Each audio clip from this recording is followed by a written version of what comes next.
سوال یہ ہے کہ عازمین عمرہ جب حرم شریف میں عمرہ کرنے کے بعد باقی دنوں میں نماز کے لیے حرم شریف میں آنا جانا ان کا رہتا ہے، وہاں حرم شریف کے منتظمین کی جانب سے مطاف میں صرف عمرہ کرنے والوں کو عموماً اجازت ہوتی ہے، اور طواف کرنے والوں کو مطاف کے علاوہ جو مسجد حرام کے دوسرے حصے ہیں ان کی طرف بھیجا جاتا ہے۔ ایسے موقع پر اگر کوئی طواف کے لیے عمرے کی نیت کے بغیر صرف مطاف میں داخل ہونے کے لیے احرام باندھے اور طواف کرے تو کیا ایسا کرنا صحیح ہے یا غلط ہے؟ قاضی صاحب جی، میں نے یہ دیکھا ہے اور یہ سنا بھی ہے کہ بالعموم وہ لوگ کہ جنہوں نے احرام کر لیا، عمرہ کر لیا، جی، وہ بناوٹی احرام باندھ کر وہ حرم شریف میں مطاف میں داخل ہونے کی کوشش کرتے ہیں۔ یہ کسی لحاظ سے درست نہیں ہے، اچھا، انتظامی لحاظ سے بھی درست نہیں، دینی لحاظ سے بھی درست نہیں۔ جس ملک کا ہم سفر کریں اور جس ملک میں ہم جانا چاہیں، ہم سب اخلاقی طور پر، قانونی طور پر اس ملک کے اخلاق، ان کے قوانین کے ہم پابند ہیں، ان کے نظام کے ہم پابند ہیں۔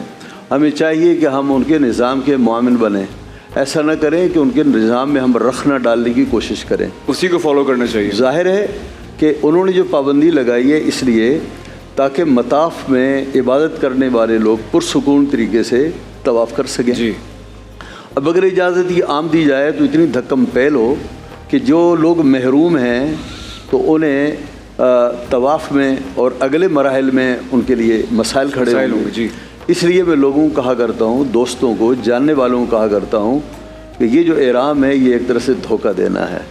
وہ آپ اگلوں کو دھوکہ دے رہے ہیں کہ میں عمرے سے ہوں، میں عمرے سے ہوں، میں احرام سے ہوں، جھوٹ بول کر اندر، جبکہ آپ احرام سے نہیں ہیں۔ تو اس میں کہتا ہوں جھوٹا احرام مت باندھا کرو، کیا بات ہے اخلاقیات۔ عامر عبداللہ صاحب وہ تو چیکنگ کر رہے ہوتے ہیں دروازے پر کھڑے۔ جواب آ گیا میرا خیال میں۔ کچھ کسی اور کو کچھ ایڈ میں اس میں یہ ایڈ کرنا چاہ رہا ہوں کہ اس میں غور یہ کرنا چاہیے کہ ہم مطاف میں کیوں اترنا چاہتے ہیں؟ اللہ کا قرب پانے کے لیے نا، اللہ کو راضی کرنے کے لیے۔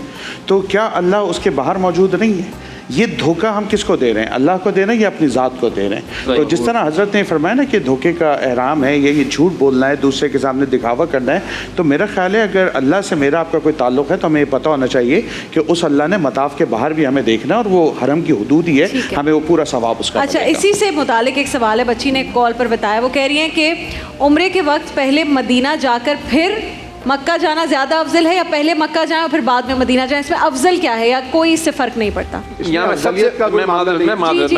میں سب سے پہلے ایک عرض کر دینا چاہتا ہوں، یہ بات سن لیں تو مسئلہ ہی ختم ہو جائے گا۔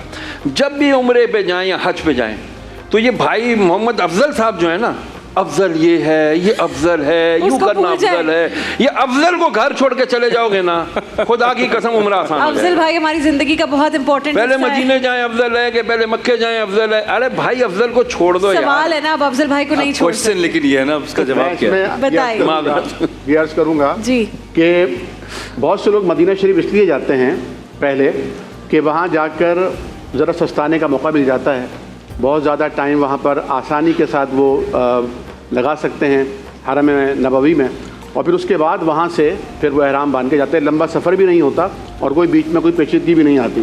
جو لوگ یہاں سے ڈائریکٹ جاتے ہیں تو پھر انہیں تھکاوٹ بہت زیادہ ہوتی ہے، اگر ایئرپورٹ پہ کوئی بہت زیادہ ٹائم لگ گیا ہے تو پرابلم ہوتی ہے، اور پھر کہاں انہوں نے سامان اپنا اتارنا ہے، ہوٹل کتنا دور ہے، تو یہ ذرا پیچیدگی ہوتی ہے۔ احرام کی حالت میں آپ ٹریول کر رہے ہیں تو یہ بزرگوں کے لیے ذرا مسائل بنتے ہیں۔ تو ہمارے والد محترم اللہ بخشے وہ بھی، اور والدہ محترمہ اللہ انہیں سلامت رکھے، وہ بھی ہمیشہ جب بھی جاتی تھی پہلے مدینہ شریف اور پھر اس کے بعد مکے میں مشقت زیادہ ہے تو آپ وہاں سے